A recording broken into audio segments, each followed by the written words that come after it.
So, first of all, I would like to thank you, Maria, and the VAC Foundation for inviting me to come to Moscow to give this lecture in the context of expanding space project. I also want to express my sincere gratitude for the generous hospitality shown by the VAS team. So, thank you so much. So, seeing the exhibition here and walking around in Moscow for the first time with a guide, it seemed to me that there's an interest of reconstructing the past, and that this is a perceptible issue at the time. Is the sound a little bit... oh, is it okay? Okay. Now I think it's okay. Okay. So new monuments are being erected, demolished, buildings are being reconstructed. There seems to be an official interest in rewriting the history through architecture and monuments. At the same time, this project, Expanding Space project, offers a process-oriented, reflexive platform for investigating how artists can work in the public realm in Moscow right now. Also when it's not initiated by the city authorities. So I come to think of what has been seen or often coined as the first conceptual artwork, a Norwegian conceptual artwork. This is the artist Marianne Heske, which project has the ideas of location, dislocation and relocation are being explored on the one hand, and the move in and out of the art institution on the other hand, and also the move in and out of the public realm. Many of the key questions of art who operates within the public art are being touched upon in this project. So what is this? This is an old shepherd's log cabin in Tåfjord on the west coast of Norway. The project is named Prosjekt Gjerdeløa in Norwegian, and the artist is, as I said, Marianne Heske. In 1980, after the artist had been trained, 10 years of training in London and then in Paris, she returned to Norway, only to find this. She returned to Norway and also to where she was born, at Tåfjord. And she found this log cabin from the 17th century. It was placed in a completely isolated location within the overwhelming natural surroundings of the Norwegian mountains. Extended by dramatic fjords cut from granite, this mountain cabin was used to store hay and sometimes used as makeshift shelter. On the inside of the walls, various occupants of this cabin had scribbled down their names and also simple drawings. In short, the cabin that Marianne Heske found seemed to be at one with its natural surroundings. So Heske dismantled and transported and reinstalled this 400-year-old shepherd's log cabin in the Centre Pompidou at the Paris Biennial in 1980. So the work speaks of the instability of artworks, of an artwork's reception, and the total central role played by the cultural identity of the person who creates it. Marianne Heske was asked to do a new project in the context of the what's called the Oslo Pilot. The Oslo Pilot is a municipality-initiated project that seeks to explore whether Oslo should have a biennial for public art in the next years. Whether the city of Oslo should establish a new biennial for public art. Okay, now I have to go a little bit back. Okay, so as this, I'm going a little bit back on the fast because I actually went a little bit fast. So this mountain shelter, this was the 1980 works, and the newest work, I'm going to come to that, it's a contemporary work right now. As a mountain shelter, the hut was occupied by individuals who inscribed the traces of their passage through the walls of the hut, later as a work of art exhibited at Centre Pompidou. It was seen by visitors who added their own messages to the wall in the hut. At the end of the exhibition, the hut was dismantled again and placed where it was found in Tåfjord. So once it was reintegrated into its original environment in Tåfjord, in the west coast, after it has been in the Centre Pompidou, the cabin had acquired the status of a space of encounter between two distinct populations. The mountain hikers of Tåfjord on the one hand, and the Parisian museum visitors on the other hand. And according to relational theorist and curator Nicolas Bourriot, it presents itself as a meeting point, as a relational work way before its time. So this was 1980s, not the 90s, where relational works were invented. But it is not only the transition of an object from one point to another, more importantly, it's about the confrontation between two human groups. So then I come to the new work. So last year, Marianne Heske was invited by the Oslo Pilot to do a new work. Oslo Pilot is a municipality initiative, as I said, that seek to find out whether or not we should have a future biennial for public art in Norway. And currently the two curators of the project, Eva González Sanchez and Per Gunnar Tverbæk, are exploring the possibilities through different productions in the public realm, but also through discursive activities. In a way, you can compare it with the Expanded Space project. I guess they don't have exhibition space, so they realize a project like this while they are exploring whether you should have a biennial, a future biennial.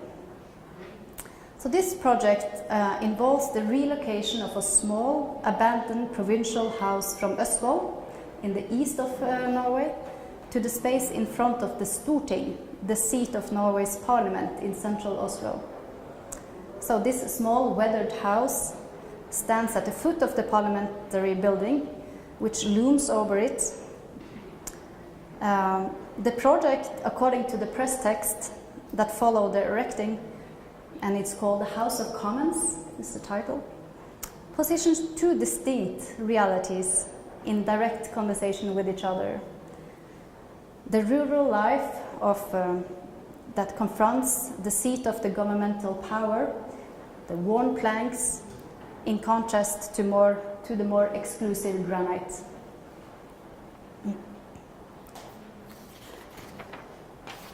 So, this lecture is going to center around two main points.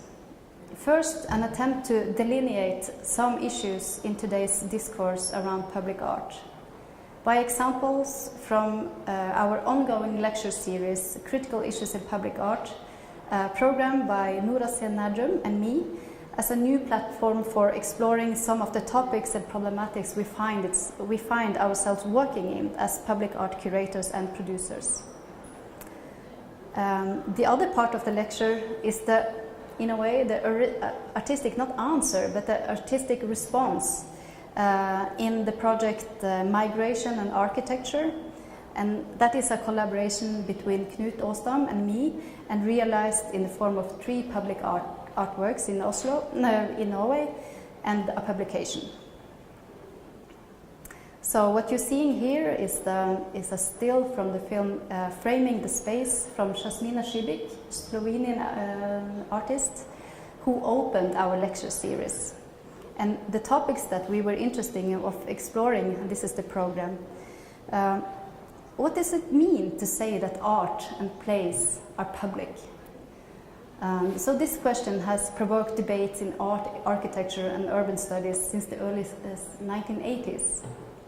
What does it mean to bring together the word public and the word art and place in such common phrases as public art, public square, and the public interest, art to the public, etc., etc. Is the public space given or something created when social groups intervene in established areas? So arise the publicness of a work of art because of its location, outside, outdoor,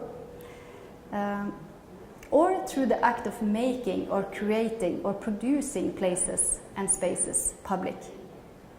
How is public space related to the visibility or invisibility of different social groups?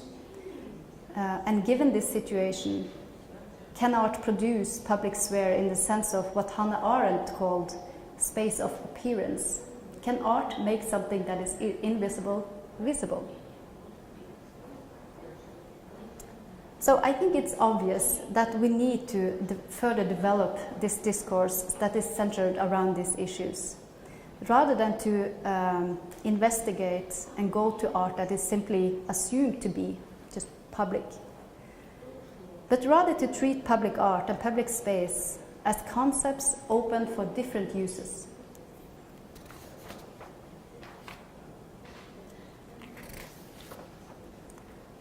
So, public art's relationship to public space is often linked to democratic ideals, which are often associated with availability, participation, and accountability to the people, especially tax-funded public art projects. But as we know, democracy itself is a very controversial idea, and the designation of the thing called public has often been used to justify authoritarian actions like censorship, exclusive urban environments, and economic privatization, and also attacks on the rights and the very idea of rights. Yeah, this is just some images from this lecture series that all the questions that I talked about were raised and discussed. And this is Claire Doherty from Situation in Bristol. This is Hans Hacke. This is Thomas Hirschhorn and Rosalind Deutsche. She believes that we should place the debates about the meaning of public within the broader discussion about the meaning of democracy. We should not seek any true immutable meaning of public art and public space, but rather examine the diversity and the ongoing contest of their meaning. So, on the other hand, public art is still very elusive concepts and have many different interpretations that can be considered. Art in public space, art to the public, and so on. So Rosalind Deutsche said, today's widespread enthusiasm for public art has been cured early uncertainty about the definition of the term. We are still not able to exactly define what public art is or should be. It is a field without clear definitions, not least because of the expansion of what public space now can be. So, it is with this backdrop that the collaboration with Knutom Asdamom and me started in 2013. I'm going to give a short description of the project and also try to provide you with a specific context of the project, because I guess, as I was saying to one of you earlier, if you have questions about, if it's hard to understand the specific context for this, please raise your hand and I explain it more thoroughly. Because in a way, I will talk about this later, but in a way it is a project that is completely site-specific in the way that it explores the ways, the traditional way that Center for Art programs in Norway usually handles public art projects. Within this Center for Art, there are traditional norms and regulations of how you set up a public art project, and this was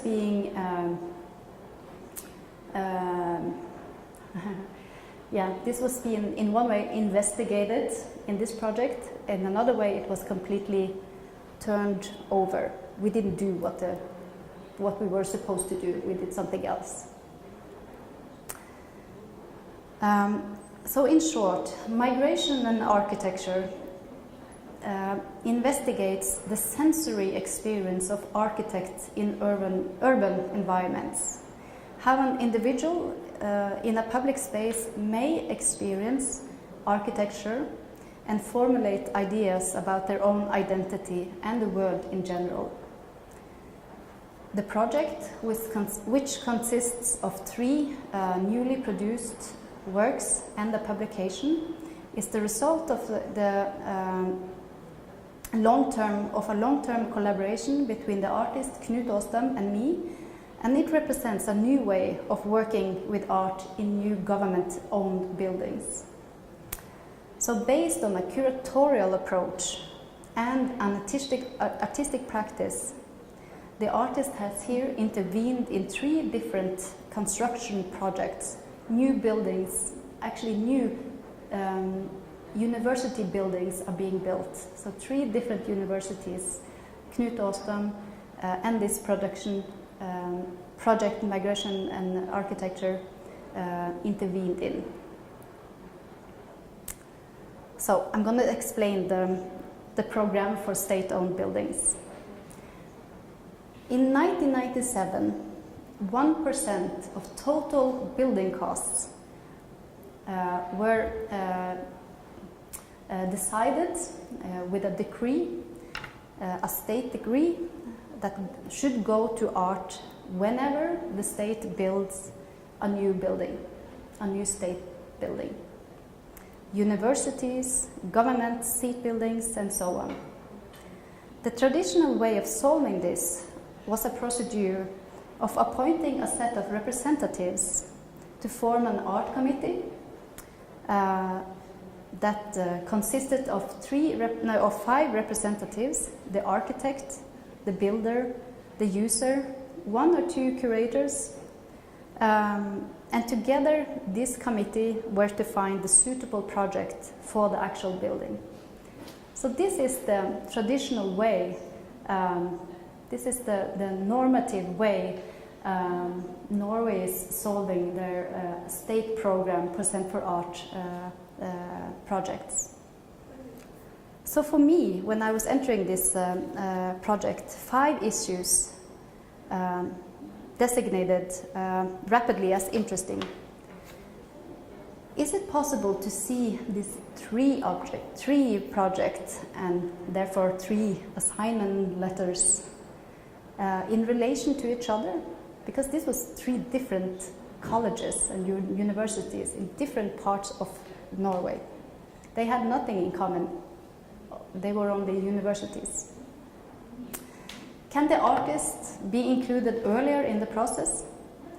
What can be achieved by the artist when the artist and the curator are working continuously in a committed relationship? Is there a more direct way of working with, the users instead of only talking to one representative? Can you talk to, for example, the students, the people working at universities, and not just the one that you had in this committee? Can there be a more organic collaboration with the place, with the users, with the people using this institution? And can I also, as a curator, have a more fruitful cooperation with the developer, the builder, and the architect? So in this project, I started to turn around on the assumption. Instead of letting automatically triggered agents present for construction costs lay the groundwork for 3 separate projects, which normally would mean the creation of 3 different art committees, you here can see 3 projects as a possible starting point for an investigative, comprehensive curatorial project that is based on the core of the artist's production, instead of ordering an artist to do something that fit into the context. So it's completely the opposite of what was the traditional way of doing it.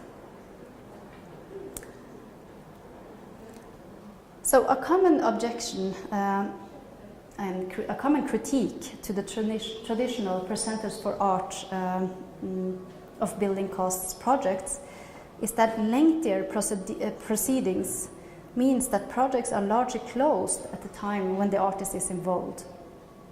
The artists come in only at the end of the building process. The project may have been going on for a year with discussions within this art committee, finding relevant artists, selecting relevant artists, the development of a project plan, the approval of the project plan before the artist was involved.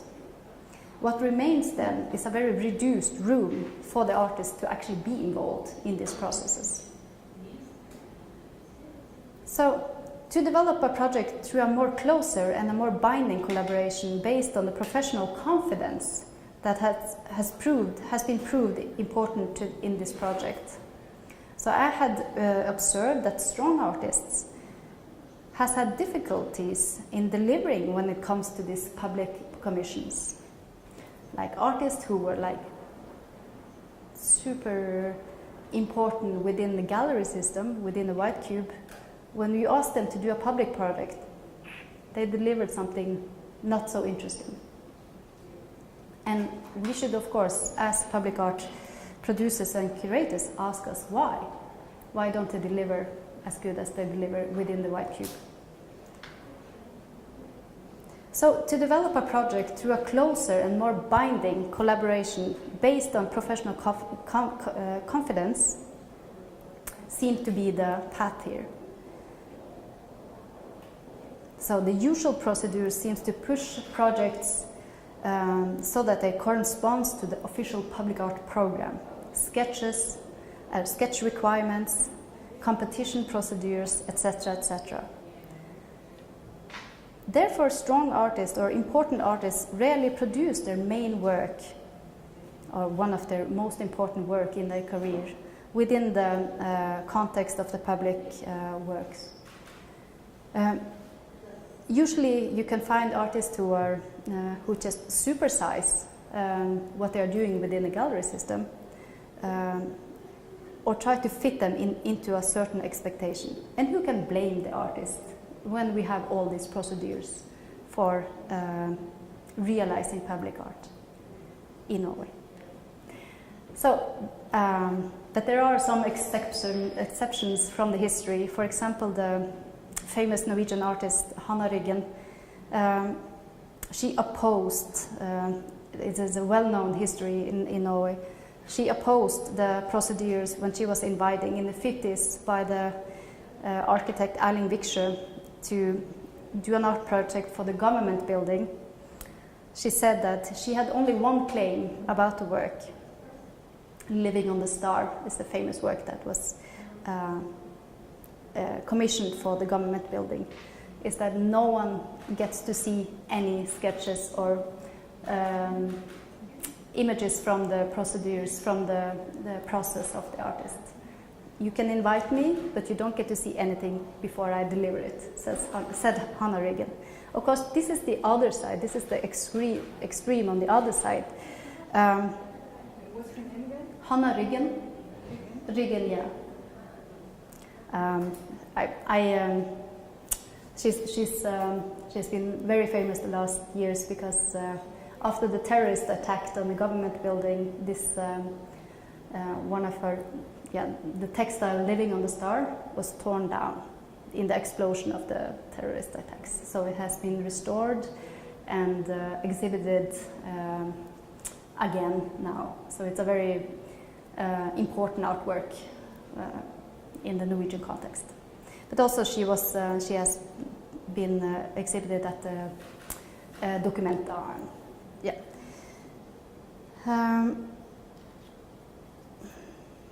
So we should ask ourselves why all these reassuring procedures meant to satisfy the user, the builder, the architect, and so on. Why do we go along with it? And more importantly, what do we miss by insisting on these procedures? That only a certain type of artist actually manages, a certain type of professional artist that can write all these procedures and have that as they are like super professional within that.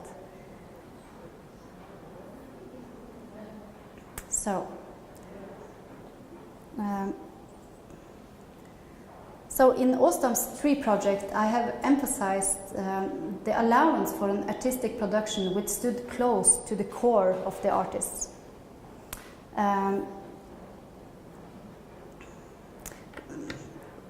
One of the main topics of Knutom Asdam's before he was hired, the main topics of his work lies within the problematization of the relationship between architecture, migration, politics, and psychology. And it's not only thematically relevant for colleges and universities environments on a general level. They can also form the basis for specific cooperation relations within the learning environment. Specifically, this means the presentation of screenings, artist talks. So the university students, they get to know an artist more than an artist creates a custom work to the context. So it does not mean, as perhaps you think this, but this does not mean that the newly produced work are not site-specific. They certainly are. But the position of the context analysis is deliberately toned down. So we don't ask Knutom Asdam to realize a work for the context. We ask him to do whatever he does, the core of his own, artistic work, what he actually, what's his problematics in his everyday artistic work. We don't order him to make a work that fit into them. And then we try to collaborate, of course, to negotiate how this work can fit into a context of the colleges. And of course, working with 3 colleges for this project proved to be a suitable context. It would have been perhaps much more difficult if it was more challenging institutions like hospitals. And already in these colleges there were, educational people, educational programs, so they were already interested in this investigative project. So at an outdoor area at Gjøvik University College, Asdam produced a high-rise architectonic installation based on entirely common wire fences. Such fences generally serve to control access to a place and divide one area from another. In Asdam's installation, the fences are transformed into a sculptural figure. So rather than excluding, it creates a new, unexpected social space, a space where people can gather and express themselves. In Nord-Trøndelag University College, Asdam produced 4 photos from his film stills from his film Tripoli for 2014. Which college was that? Nord-Trøndelag College.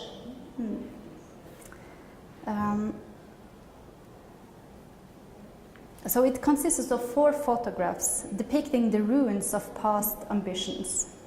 In 1966, Oscar Niemeyer, the famous Brazilian architect and creator of Brasilia, was commissioned by the Lebanese government to design one of the world's most ambition-building project in Lebanon's second largest city, Tripoli.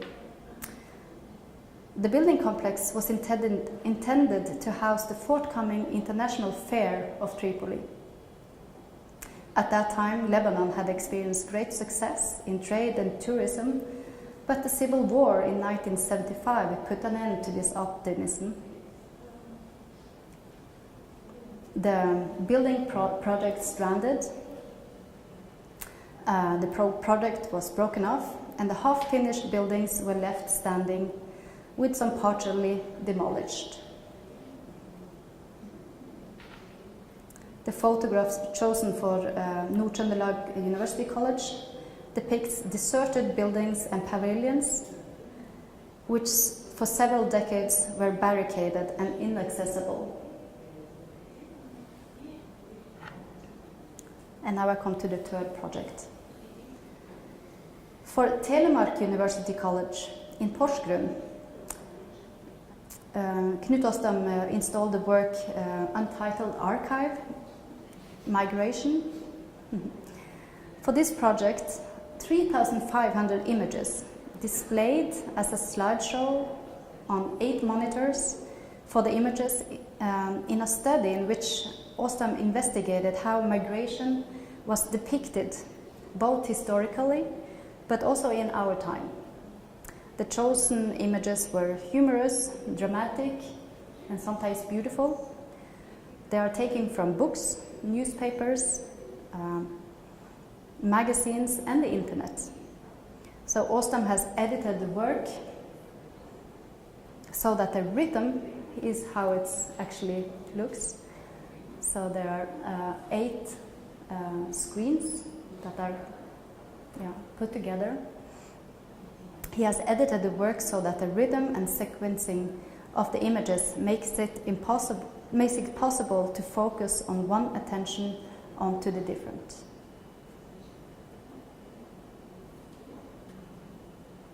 And it is installed in the library of this university college.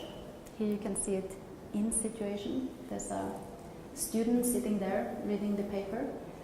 And it has a rhythm, you can't see it now because it has a rhythm that changes the images very slowly. So you can be a student there for many years and still don't see the same image. So they change in this sequence, or maybe a little bit slower actually. So it's like a sequential film in a way. And this is also another example of Knutom Asdamom, who primarily works with films, that he uses his interests within the film medium and the thematics, the problematics within the film medium to explore other problematics within this work. In Asdamom's work, we find an ongoing examination of urbanity, subjectivity, identity, and peripherals. Knut himself says in an interview, and this is a quote, "It's all about different kinds of identities in relation to place, and the shifts in identity.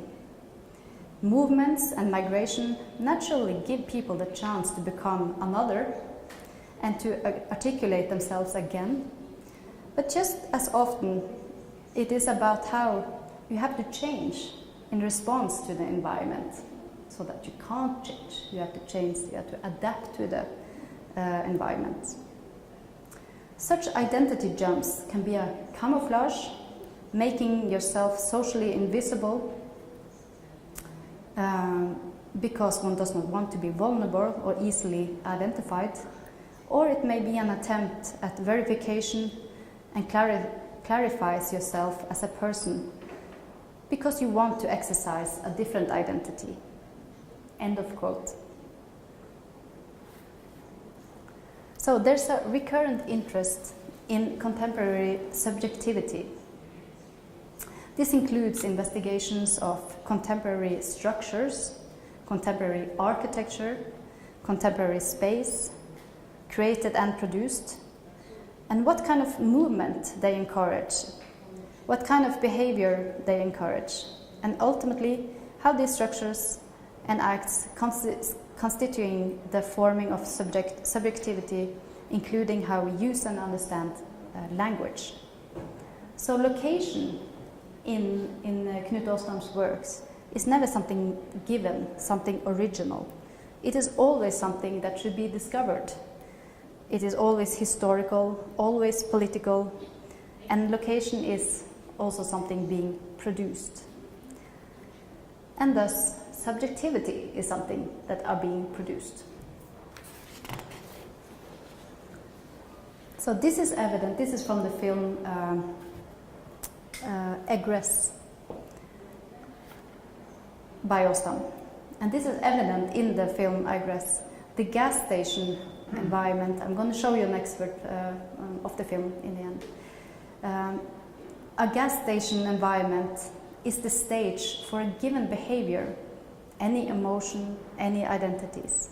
The place is ambivalent. It may be threatening. You have to be alone in the gas. If you work at a gas station, you have to be alone working in the nights, for example, because of the owners doesn't need to pay 2 people to work there, so you have to be alone. So it can be threatening.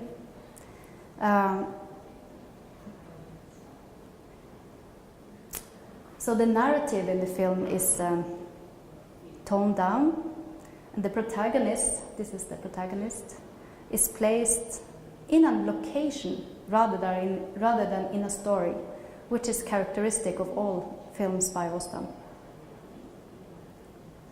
But there is also an interest in the physical body that is consistently in Asdam's art. In this game between body and structure, is always room for misunderstandings, structural violence, and attempt to surpass these. A theorist, Sаймona Šejha, writes, alongside the territorialization of the streets and blocks, there is always the deterritorialization of the subjects. So I'm gonna end with an image from...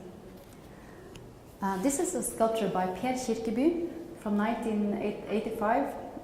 It's placed just outside the Henny Onsdag Art Center, for those of you who have been in Oslo.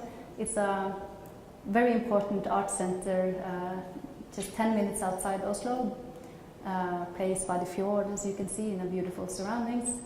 And Knutom Asdamom actually grew up around this area. And before when he was a teenager, before he went to art school, he used this place, and he actually used this sculpture as a place to, hang his bath towel when he was taking a bath. He was sunbathing, he was reading a book, he was also meeting his friends. Just next to this, because the coast, the ocean, you could have a bath just down the, just below the sculpture.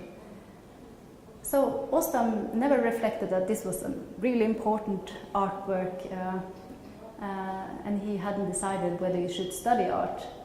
And I think this is, in a way, interesting for an artist like him, and how he sees his own sculptures, not as autonomous artworks, but as something that can create a certain social behavior, a meeting place for meeting your friends, a place of relaxing, and doing that with a coexistence of the subject and the structure or the artwork.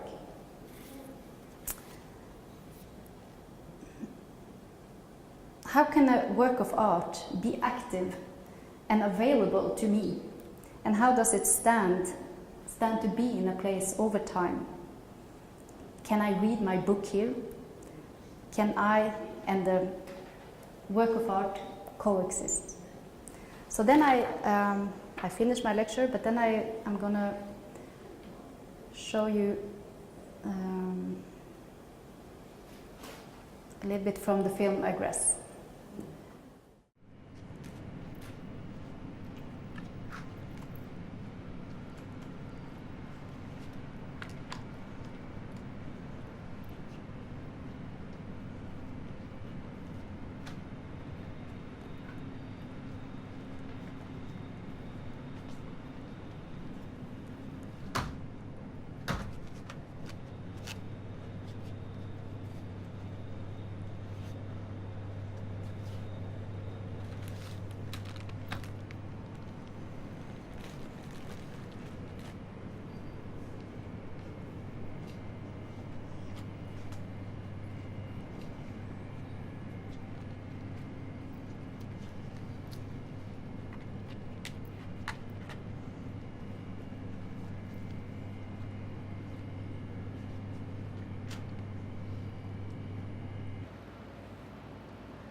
Yeah, that's it. Do you have any questions? A general one. Well, apparently there are specific conditions between temporary and permanent works of public art. Could you comment on that a bit? Like, I can imagine that working on something temporary that will be site-specific for like a week during a biennial or anything like that is different for the artist than creating something that is meant to remain in the cityscape or landscape. Could you comment on that, please? Sorry. Okay. Yeah, sure. I'm just going to take this.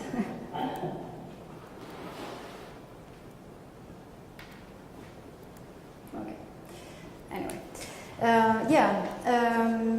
Of course, in public art projects, I guess like Russia, there is, you know, the genre of public art used to be, you know, the solid, permanent works, and also that leads to a certain expectations from artists, to artists to create, you know, solid, long-lasting projects, especially in this state program that, you know, when a representative from the user is, for example, put in this committee, they always say, we want to have something that lasts for 50 years. And we try to say, well, there are many other, you know, interesting projects that could be realized in this context. But if I understand your question right, the programs for the financial programs for making temporary artworks in the public space has not been as dominant as the financial structural programs for making lasting 50 years projects in the public realm. So in a way you could say that you know, super important tendencies in contemporary art, like performance, like just temporary projects like events and happenings, are being structurally discriminated within the public art genre or within the public art realization. More and more, this has become a very important part of art and public space. This is what Suzanne Lacey called new genre public art, and this was a very important shift within the genre of public art that now we can't talk about public art like this solid, often bronze or rock or whatever, or sculptures. We must talk about a completely new genre, the social, the relational, the activist, the performance within the public realm.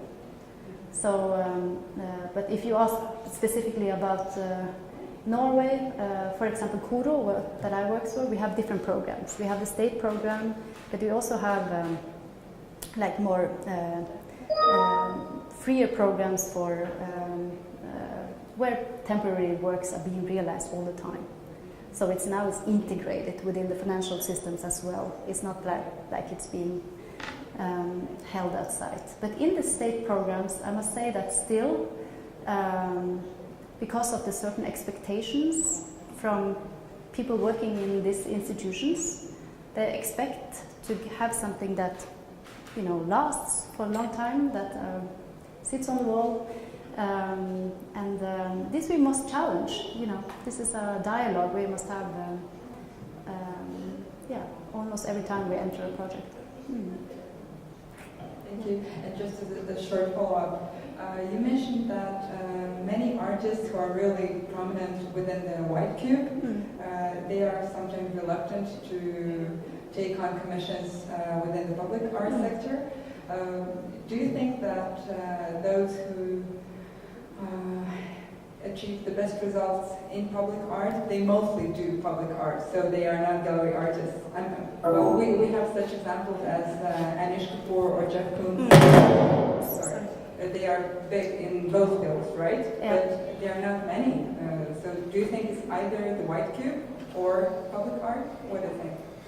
I mean, many of you sitting here are artists.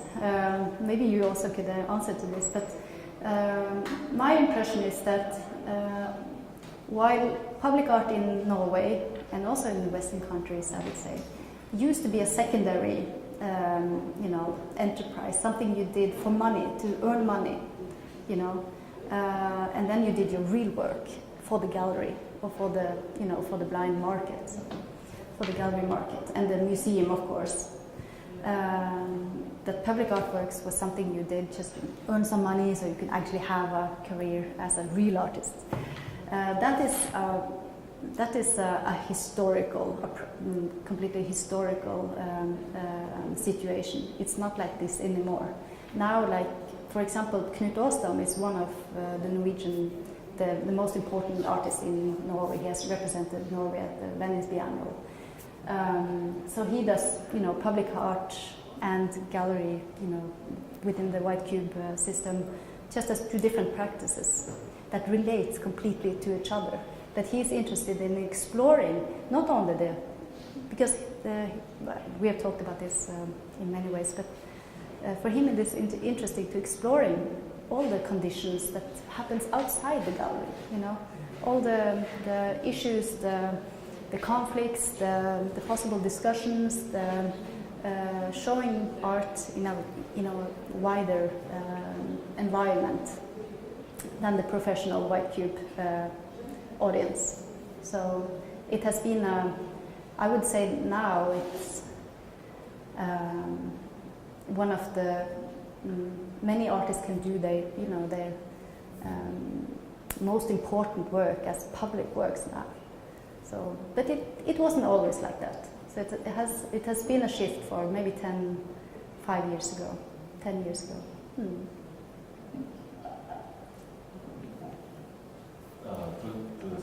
very much for lecturing, and a question for you, because your experience could be very valuable for our program.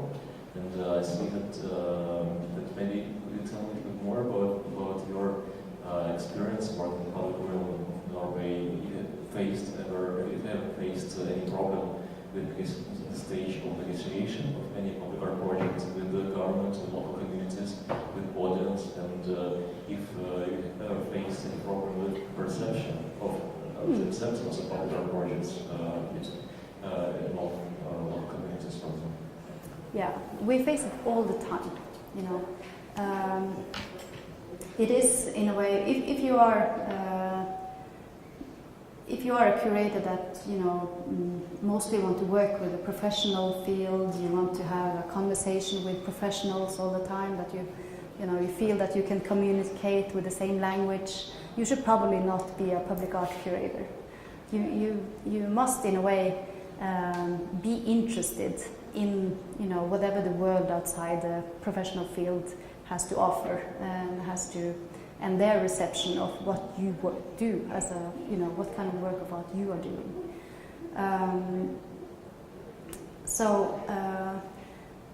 But for example, I mentioned this Hanna Ryggen work that was destroyed, a rift in for the terrorist attacks 5 years ago in Oslo for the government building, but also in the, I don't know if you know about it, it was, for Norway it was a shocking experience. The youth party's summer island, where all the kids from the Norwegian Labour Youth Party were having their summer camp at an island. Sorry? Yeah, Breivik. Anders Breivik, yeah. And he was a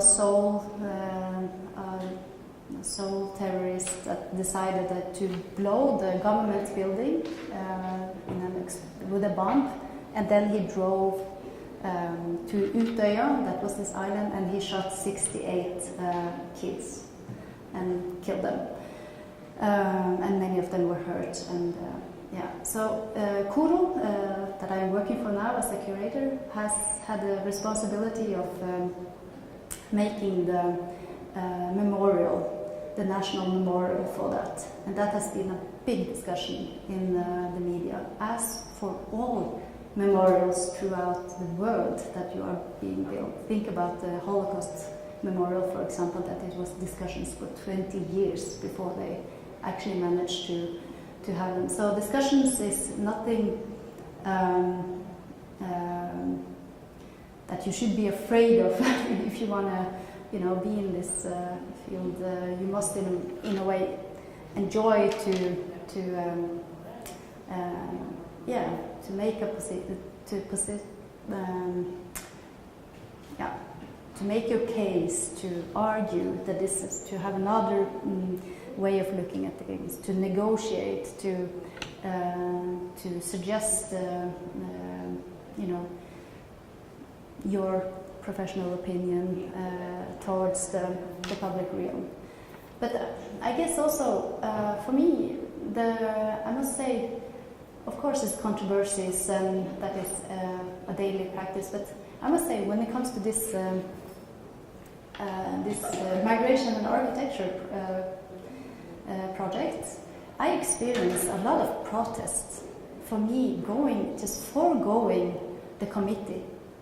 So I expect, because it was no committee. We didn't establish a committee. It was only me and Knutom Asdamom who worked together for 3 projects. But of course we talked to the people at the different colleges. We talked to the students.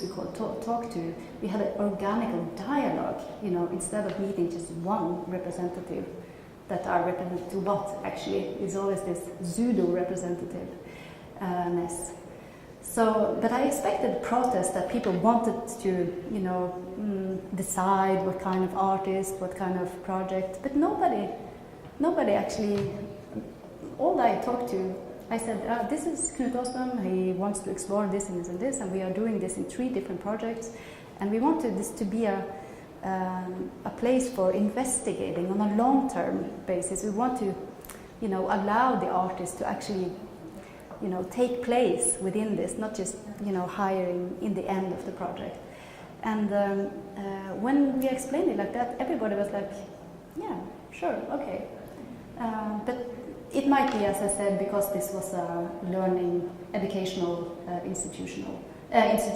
They were used to this research mind, so they understood the concept in a way. But of course, this project exists. I wish I could have the book to show you now, but we are in the process of making the book. The book will be a 4th public space. It will not only gather, the documentation of the other projects, but it will be an autonomous entity. It will be the book form, an artwork as a book form. So, consisting, of course, we are, having images from this, but consisting of the discussions around the thematics when it comes to not sculpture, but it comes to texts, interviews, theoretical texts, So we are very aware that we are creating a public, and not only trying to please the actual site or the actual institution, but we want to, in a way, create our own public and insist on that. It took quite a long time to build this relationship between Public Art Norway, its organization, and government. Yes. I didn't understand the question. I mean, how is it? It was easy to build this relationship between government and the state, the administrations, and maybe your organization, Public Art Norway. Kuro is actually a child. I didn't say this, but I should. Kuro is actually a child of the artists' demonstrations during the 70s. The artist actions, it's called. It was a very famous uprising from artists who found themselves during the 70s not getting paid for being an artist, not having places to show their art, not having really contemporary art institutions to relate to. So then they had this huge organization and artist action is called, that actually led to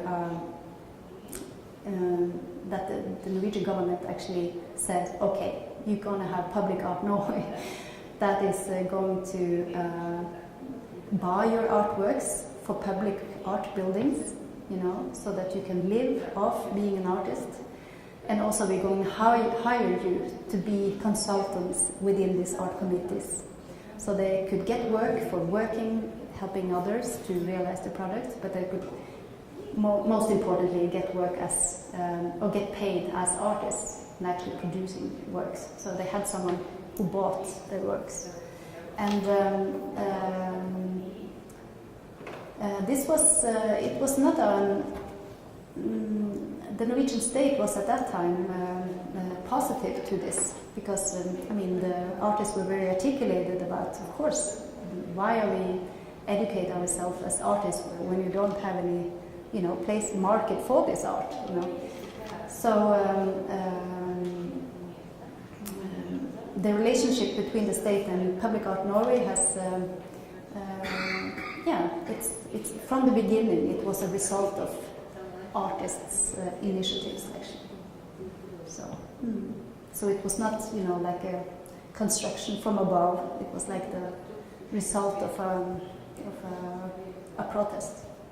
Yeah, it's a very interesting history when it comes to that. But then this was in '74, and in 1997, then it was clear that Kuro was going to have to manage the Percenter for Art program, that every time the state builds, 1% goes to art, and that led to a huge amount of money to Kuro. So Kuro is the biggest art producer in Norway. It has 60 to 100 building projects every year, big hospitals, big university buildings, government buildings, and so on.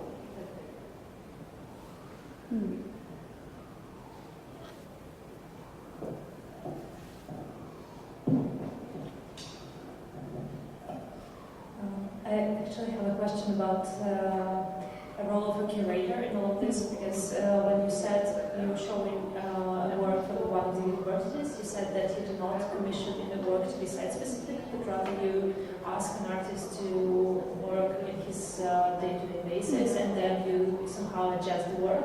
So this is where the role of a curator kind of steps in.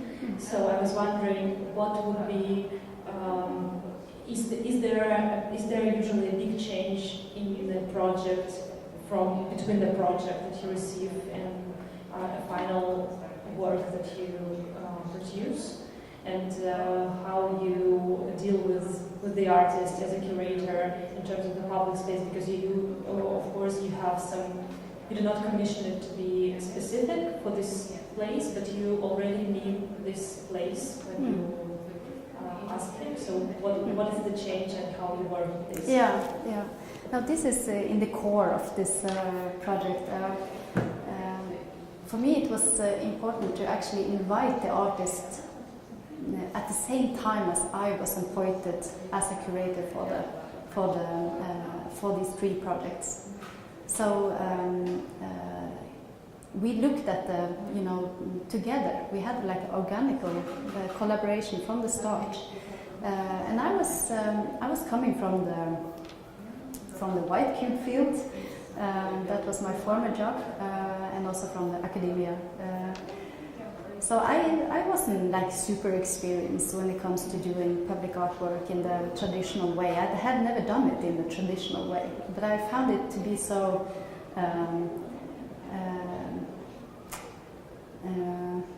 what's the term? I found it to be so problematic that we have all these procedures and user groups that actually doesn't allow the artist to enter the project just in the last phase of it, and that leaves only nothing for the artist to actually work within this. So there are artists today, especially artists that are interested, of course, in migration architecture, they are specialists in this. So why shouldn't they be involved from the early process? That's their competence. You know, so I found it to be so ridiculous that, you know, that you had a bureaucratic decision-making process, like in, you know, such a long stage of the actual realizing projects, and then so this was so when it comes to this project, I didn't ask for any. You know, we looked at projects together, we discussed it. I didn't ask Knut for you have to deliver a sketch for me because I need to see it. We had an organic, you know, collaboration on it, and we had, you know, we talked about different projects that he has been produced before, and of course we went to see, you know, all these places and met with people there, and this informed actually what were being made, you know. But for me as a curator, the most important thing was really because this is a little bit ambivalent, because of course in one way a site-specific work or site-sensitive work could be, you know, the most important or most interesting work when it comes to placing a work in a program. So I'm not against site-sensitive works or site-specific works. It's just that in the traditional ways of doing things, the site or the place has been so dominant, you know. It has really been, you know, the main idea that you should center around your production. So now I wanted to tone it down, you know, and not tone it down. I wanted to tone it down in order to change the procedures of the process. So I wanted to have the organical, artistic, curatorial process. And I would say in the traditional programs, there are actually no room for a curatorial process. So the whole, you know, curatorial discourse is absent. So in a way, Norway is now changing this, Kuro is now changing this understanding of what it means to actually produce a public artwork. It's not sitting in meetings or in committees. It has to do with the production. It has to do with the intellectual investment in what you're doing. It has to do with the fellow traveling with the artist. It's not, you know, deciding on what artists are selecting, It's actually production. So to understand this new shift in today's public art projects, has been important to implement also in the working methods of Kuro. So we are changing this right now, actually. Do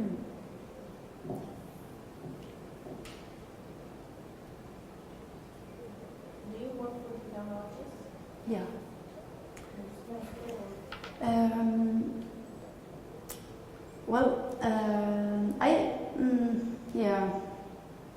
I was the director for Young Artist Society. That was my first job. It is a UKS, you probably know it. So I have had it in my, you know, mother's milk in my professional life to work with young artists. Now I'm not so young anymore myself, so I guess I work now with, you know, young, and my age is the one but not as a, you know, as a program. It's just that I am much more aware of the artists of, I guess, my generation. I guess I have more blind spots in other generations, like all curators, but it's not a program to only work. I would love to work with artists in all ages. So.